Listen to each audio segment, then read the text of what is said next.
Jui ko so makan dulu ya nak. Piti memburu mak lu lagi orang ada.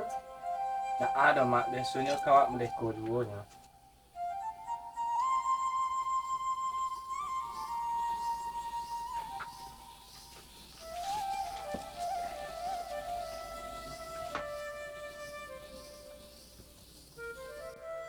Kok merantau sudah baaknya mak.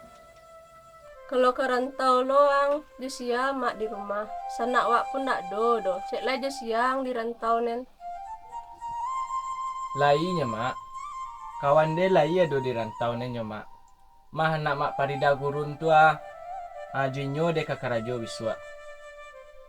Coba lah pikir-pikir benar lu nak. Di siang mak di rumah.